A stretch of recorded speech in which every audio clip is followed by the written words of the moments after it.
Welcome to From the Shed End podcast with myself, T.Dot. As always, thank you very much for joining me now. What a day it's been if you're a Chelsea fan. What an amazing week it's been if you're a Chelsea fan. But let's start with nowhere else but the deal that went through today. Marc Cucurella is now a Chelsea player. Went through really quickly. I think we were kind of negotiating earlier on in the week. And then to find out that we've signed him today, you know, just in time as well before the deadline to register him for Everton game, which we'll talk about shortly. I mean, yeah, what a deal. Some people will say excessive in terms of the transfer fee. Look, we've got to be honest and say that this is what I said in the previous video in the podcast. If you haven't already done that, go and check out episode 65.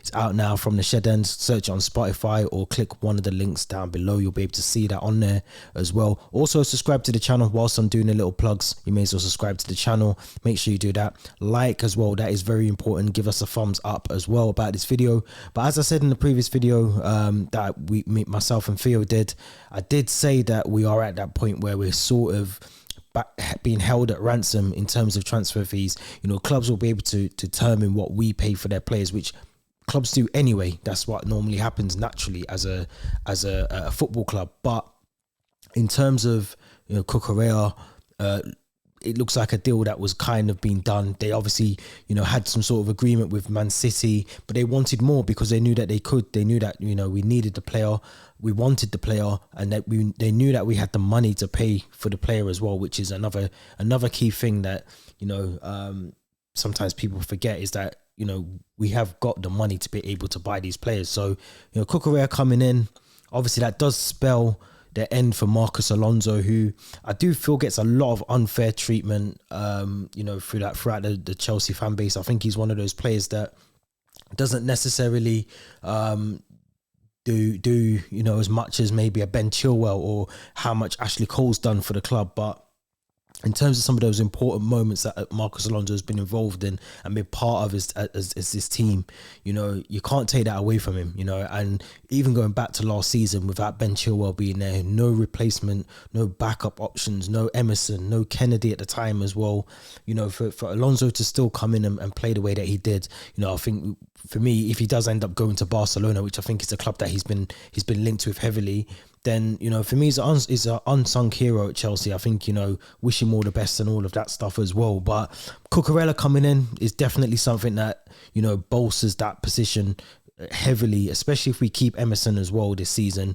or Kennedy, one of the two, alongside Ben Chilwell, who, you know, I've said before, doesn't look fully fit. He doesn't look ready to start the Premier League. And Thomas Tuchel did mention that in the press conference earlier today, that, you know, it'd be unfair to potentially start it would be unfair to start Ben Chilwell against Everton tomorrow, which I think I agree with based on what I got to see of Ben Chilwell in pre-season. And obviously coming off the back of that injury, you know, it's going to take a long time for Ben Chilwell to get back to that point where, you know, he's fully fit, he's ready to go. And that's only going to come with matches that he gets to play, or, you know, the actual fitness that he gains within the matches. You know, you can train, but when you're actually playing football, I think that's when you find, you know, that you build up that real match fitness, which is what you need, and you can't get that in a training session. So I think Ben Chilwell will, hopefully, fingers crossed, he does come back to that level of, you know, prior to the injury that he got last season. I think that will be the key thing. But, you know, Cucurella coming in, he can play centre back, he can play left back, he can play left wing if we need to play as a back five as well. So versatility is there. That's another thing Thomas Tuchel picked out today in the press conference around Cucurella. You know, I'm looking forward to seeing him, and, you know, I think he's definitely an asset that we've been crying out for in that position. Someone that can challenge Ben Chilwell as well once he's fully fit in that role as well, and we can swap them around as well. So I'm happy for that one to come in. One of the other parts of the deal, which I think was the reason it was held up slightly, was that Levi Colwill has gone on loan to Brighton. Which is a good thing for Levi Colwill. It's a good thing for us as well, because it means that we still have the player, we still own him. He's still a Chelsea player, and I think it's a brilliant club to go to gain experience as well for the next, you know, however many months he's there.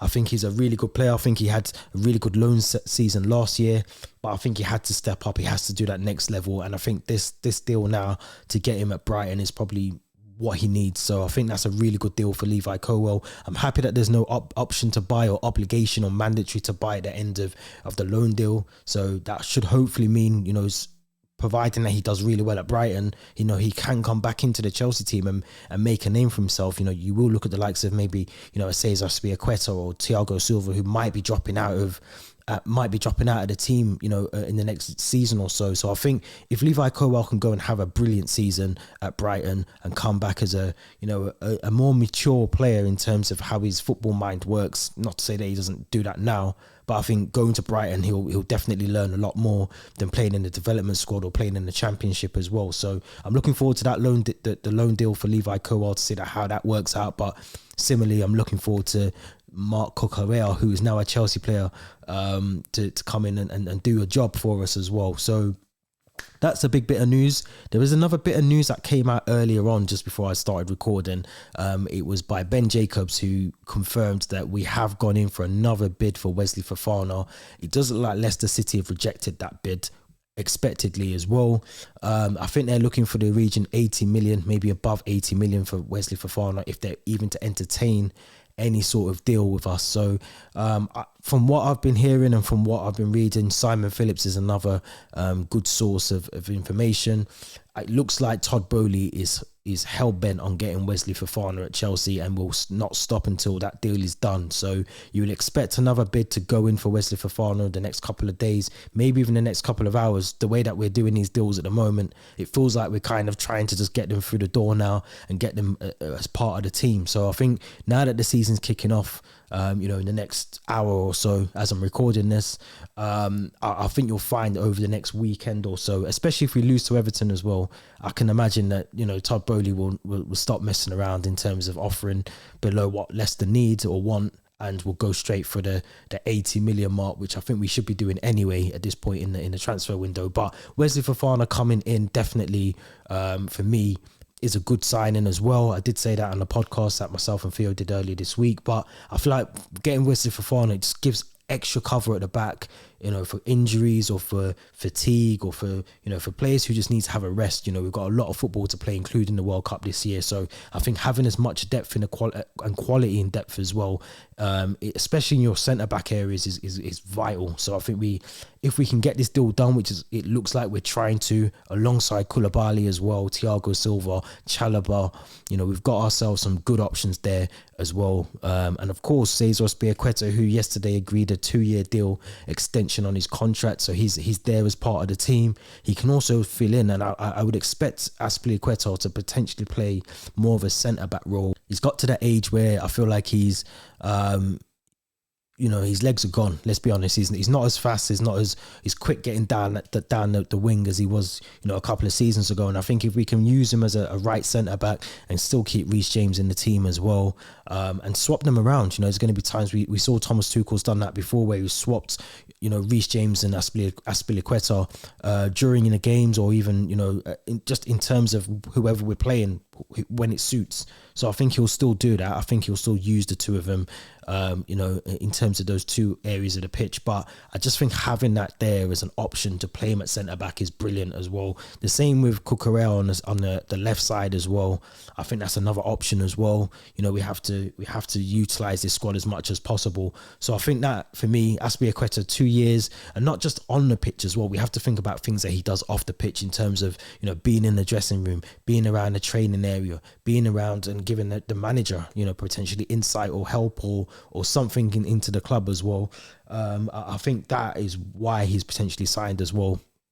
I also think if the deal that Marcos Alonso is potentially getting at Barcelona, there was no way we were going to lose the two key players in Alonso and Azpilicueta in one transfer window. So I think, you know, there must have been a conversation between Thomas Tuchel and Cesar Azpilicueta to say that, look, we need you to stay here for another year at least, you know, minimum.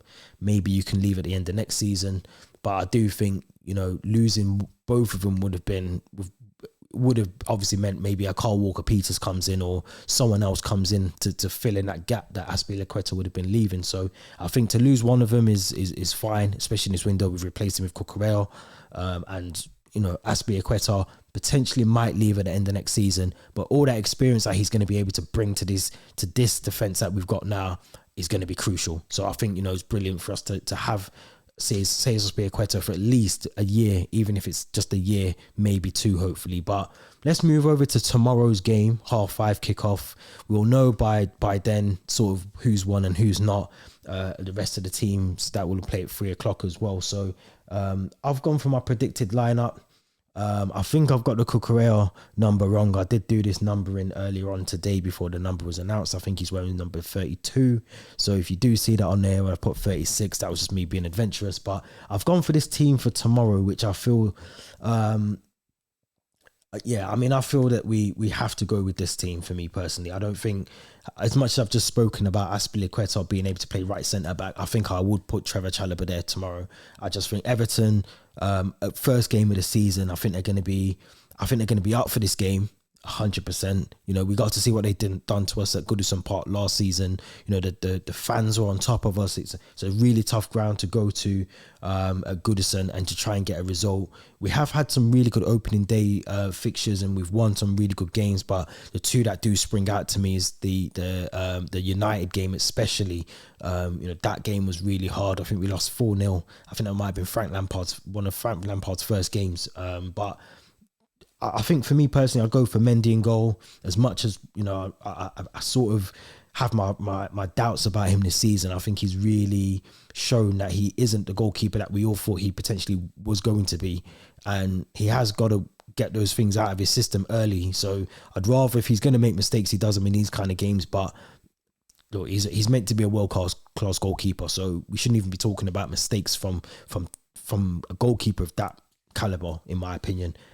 I've gone for Cucurella, left wing back, which I think, personally, I think this is why the deal was rushed through, because I think we know that Chilwell isn't fully fit. I can't imagine Marcos Alonso will feature tomorrow with the move apparently happening over the weekend for him to move to Barcelona. I think Ben Chilwell potentially will be on the bench for tomorrow's game.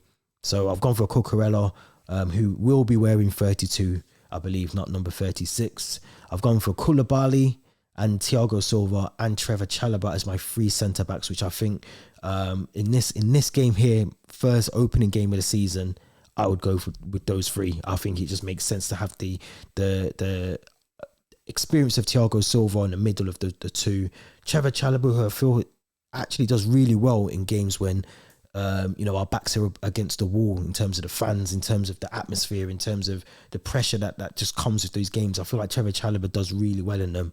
I think back to that mistake that he made against Liverpool, I think in January, the Liverpool game, the 2-2, I think it was. And, he made a mistake early on, but he redeemed himself, throughout that game. And I think he'll do that tomorrow if he starts. And obviously Koulibaly, I think, he needs to obviously get as many Premier League games in under his belt as soon as possible, just to understand how the game works and to familiarise himself with what the Premier League's all about. So I think he's a no-brainer. He's got to start. I do think the midfield is going to be tricky because I personally would have gone for, you could go for any of those. I've gone for Kovacic and Loftus-Cheek because I just think that those are the two that I think potentially Thomas Tuchel will probably go with tomorrow. Yes, people will say Jorginho and Kante, but I think these would be the two that he'll go with. Maybe Gallagher will feature in there. I don't know. It's really hard to judge that midfield. We've got that many options as well, which Theo mentioned on the podcast the other day. It's really difficult to understand who we will go with and who will start that game. So I've gone with Kovacic and Loftus-Cheek. I do think we obviously need a bit of, maybe more of a defensive midfielder in there. And you look at a Jorginho, you look at Kante, but I do think we've got to try something new, because I think last season that was one of the things that was really ruining us. Teams are just running ragged through us last season. And, I do like Loftus-Cheek. I think as well, if you do need to switch things at the back, maybe bring Chalobah into midfield and put Ruben Loftus-Cheek at right wing back, which he's done really well at pre-season.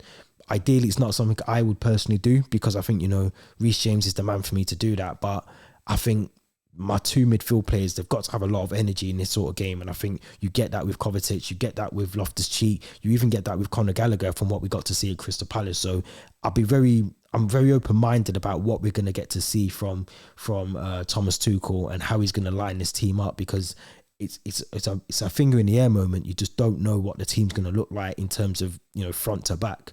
But I've gone with those two. I'm sure Thomas Tuchel will potentially go with Kante or Jorginho, but we'll see.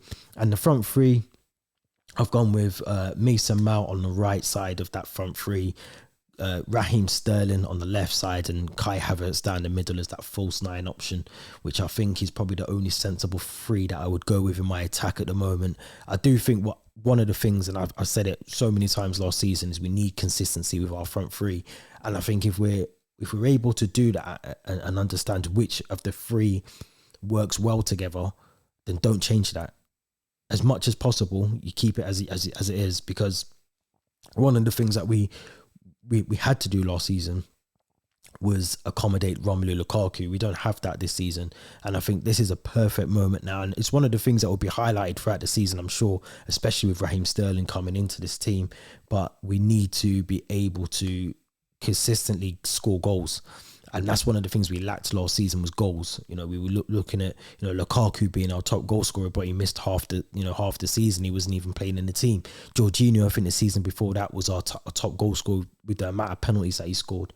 You know, we need someone that can get 15 to 20 goals, and you're looking at Sterling, you're looking at Kai Havertz, you're looking at Mason Mount to at least get, you know, 10 goals a season. You know, he's that sort of player that should be doing that as well. So I look at that front three, and I think this for me personally would be the front three that will give us the most options in terms of our attacking wise that we should have in that team.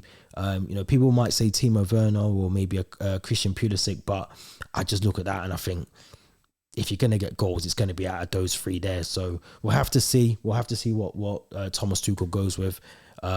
I'm looking forward to the game. 5:30, I'm going to be there. So if you're a Chelsea fan, you're at Goodison tomorrow, come and say hello.